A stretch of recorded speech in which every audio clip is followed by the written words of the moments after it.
नमस्कार, मी श्वेता अंकले. आपण पाहत आहात तरुण भारत न्यूज. बेळगावसह देश विदेशातील घडामोडींचा आढावा घेऊया. सर्वप्रथम पाहूयात आजच्या महत्त्वाच्या हेडलाईन्स. मुख्यमंत्री डी.के. शिवकुमार यांचे बेळगावात जल्लोषात स्वागत. जनतेने कार्यालयांचे उंबरठे झिजवू नयेत, सरकारच दारी जाईल, मुख्यमंत्री डी.के. शिवकुमार. अंमली पदार्थांविरोधात पोलिसांची बेळगावात मोठी कारवाई, 6 महिन्यात 34 गुन्हे. कृष्णेच्या पुरामुळे कुडची पूल वाहतुकीसाठी बंद. अरबैल घाटामध्ये भीषण अपघात, 6 जणांचा जागीच मृत्यू, 3 गंभीर. मुख्यमंत्री डी.के. शिवकुमार यांचे लक्ष वेधण्यासाठी व्यापाऱ्यांचे शांततापूर्ण आंदोलन. या होत्या महत्त्वाच्या हेडलाईन्स. आता पाहूयात सविस्तर बातम्या. बेळगाव दौऱ्यावर आलेल्या मुख्यमंत्री डी.के. शिवकुमार यांचे सांब्रा येथे जल्लोषात स्वागत करण्यात आले. आगळ्या वेगळ्या पद्धतीने झालेल्या या स्वागताची सर्वत्र चर्चा रंगली आहे. मुख्यमंत्री झाल्यानंतर प्रथमच बेळगाव दौऱ्यावर आलेले मुख्यमंत्री डी.के. शिवकुमार यांचे गुरुवारी सांब्रा विमानतळावर प्रशासनातर्फे उत्साहपूर्ण वातावरणात स्वागत करण्यात आले. यावेळी काँग्रेसचे विविध नेते मोठ्या संख्येने उपस्थित होते. त्यानंतर बेळगाव शहराच्या दिशेने जातेवेळी सांब्रा गावात दाखल होताच कार्यकर्त्यांच्या वतीने जेसीबीच्या सहाय्याने त्यांच्यावर पुष्पवृष्टी करण्यात आली. तसेच क्रेनच्या सहाय्याने सफरचंद आणि मोसंबीच्या फळांचा भव्य हार घालून त्यांचा आगळ्या वेगळ्या पद्धतीने सत्कार करण्यात आला. स्वागत सोहळ्यावेळी कार्यकर्त्यांनी फटाक्यांची आतषबाजी करत डी.के. शिवकुमार जिंदाबादच्या घोषणा दिल्या. त्यामुळे संपूर्ण परिसर घोषणांनी दुमदुमून गेला. सांब्रा गावातील या भव्य स्वागतामुळे परिसरात उत्साहाचे वातावरण निर्माण झाले होते. यावेळी पालकमंत्री सतीश जारकिहोळी, उपमुख्यमंत्री डॉक्टर जी. परमेश्वर, लक्ष्मी हेबाळकर, अंजली निंबाळकर, जिल्हाधिकारी मोहम्मद रोशन, पोलीस आयुक्त भूषण बोरसे यांच्यासह वरिष्ठ पोलीस अधिकारी, विविध खात्याचे पदाधिकारी आदी उपस्थित होते. सरकारी कार्यालयांचे उंबरठे झिजवण्याची गरज नाही, सरकारच जनतेच्या दारी जाईल, असा संदेश मुख्यमंत्री डी.के. शिवकुमार यांनी दिलाय. बेळगावातील बैठकीत प्रशासनाला नागरिकाभिमुख कामकाजाचे निर्देश देण्यात आले. बेळगावच्या सुवर्ण विधानसौधमध्ये झालेल्या बैठकीत मुख्यमंत्री डी.के. शिवकुमार यांनी प्रशासनाला नागरिकाभिमुख कामकाजाचे निर्देश दिले. जनतेने सरकारी कार्यालयांचे उंबरठे झिजवू नयेत, सरकारनेच त्यांच्या दारी जाऊन समस्या सोडवाव्यात, असे त्यांनी सांगितले. तक्रारींच्या जलद निवारणासाठी प्रजासेवा विभाग स्थापन करण्यात येणार असून ग्रामीण भागात 2000 आधुनिक सरकारी शाळा उभारण्याचे लक्ष्य असल्याचे त्यांनी स्पष्ट केले. मतदार यादी पुनरावलोकनात प्रत्येक पात्र नागरिकाला मतदानाचा अधिकार मिळावा, यासाठी प्रशासनाने दक्षता घ्यावी, असे निर्देश त्यांनी दिले. बेळगावात अंमली पदार्थांविरोधातील पोलिसांची मोहीम अधिक तीव्र झाली आहे. गेल्या काही महिन्यात मोठ्या प्रमाणावर कारवाई करत अनेकांवर गुन्हे दाखल करण्यात आलेत. बेळगाव शहर आणि तालुक्यात अंमली पदार्थांची विक्री व सेवन करणाऱ्यांविरोधात पोलिसांनी यंदा मोठी कारवाई केली आहे. गेल्या 5 वर्षांच्या तुलनेत अधिक प्रभावी मोहीम राबवण्यात आल्याची माहिती पोलीस आयुक्त भूषण बोरसे यांनी बुधवारी दिली. 30 जून 2026 पर्यंत एनडीपीएस कायद्याअंतर्गत 34 गुन्हे दाखल करण्यात आले असून 78 जणांना अटक करण्यात आली आहे. या कारवाईत 25 किलो 461 ग्रॅम अंमली पदार्थ जप्त करण्यात आलेत. जप्त करण्यात आलेल्या अंमली पदार्थांची एकूण किंमत 42,18,600 रुपये इतकी असल्याची माहिती पोलिसांनी दिली. पश्चिम महाराष्ट्रासह नदीकाठच्या भागात सुरू असलेल्या मुसळधार पावसामुळे कृष्णा नदीच्या पाणी पातळीत मोठी वाढ होऊन रायबाग तालुक्यातील कुडची पूल पाण्याखाली गेल्यानं गुरुवारी वाहतुकीसाठी बंद करण्यात आला. प्रशासनाने परिस्थितीवर लक्ष ठेवलं असून नागरिकांनी नदीकाठच्या भागात जाणे टाळून प्रशासनाच्या सूचनांचे पालन करण्याचे आवाहन केले आहे. बेळगावच्या सदाशिवनगर येथील 81 वर्षीय ईश्वरप्पा यांची सायबर गुन्हेगारांनी एपीके फाईल पाठवून सुमारे 21 लाख रुपयांची फसवणूक केल्याची घटना समोर आली आहे. 25 जून रोजी सकाळी 10:30 ते 26 जून रोजी सायंकाळी 5 या कालावधीत हा प्रकार घडला. या प्रकरणी सायबर क्राईम विभागात अज्ञात आरोपींविरोधात गुन्हा दाखल करण्यात आला. प्राथमिक माहितीनुसार ही सायबर फसवणूक हरियाणातून करण्यात आल्याचा संशय व्यक्त करण्यात येत असून पोलिसांकडून पुढील तपास सुरू आहे.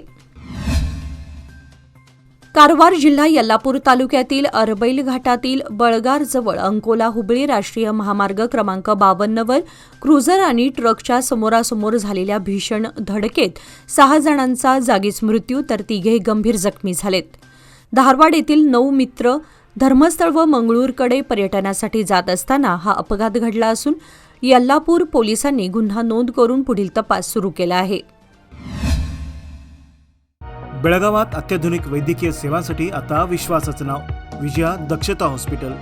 24 तास अतिदक्षता विभाग, जनरल मेडिसिन, सर्जरी, डायलिसिस, प्रसूती सेवा, बालरोग, अस्थिरोग, न्यूरोलॉजी, कॅन्सर सर्जरी आणि अनेक सुपर स्पेशालिटी सुविधा सर्व एकाच ठिकाणी.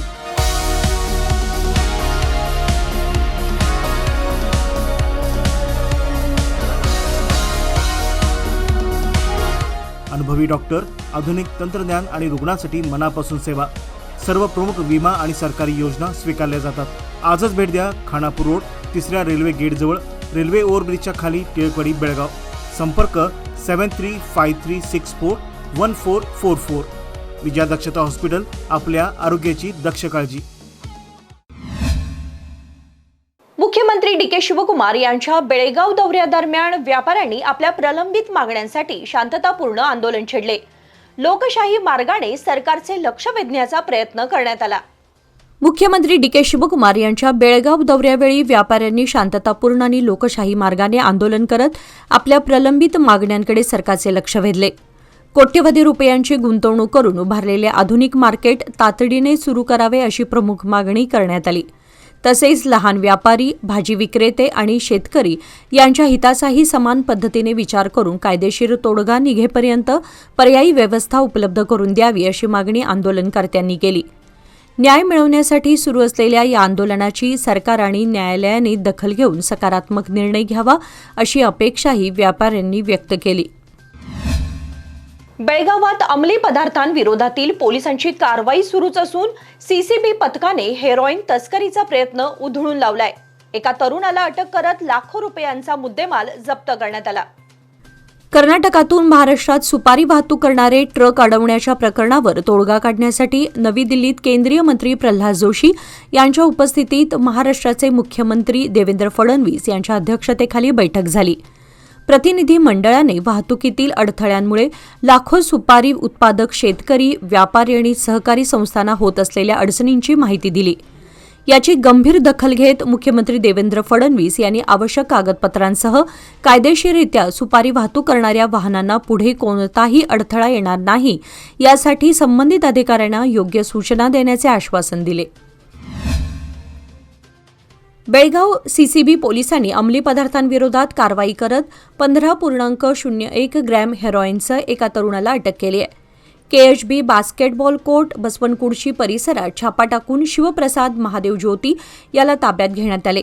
या कारवाईत हेरोईन, अंमली पदार्थ आणि मोबाईल फोनसह एकूण 3,05,000 रुपयांचा मुद्देमाल जप्त करण्यात आला.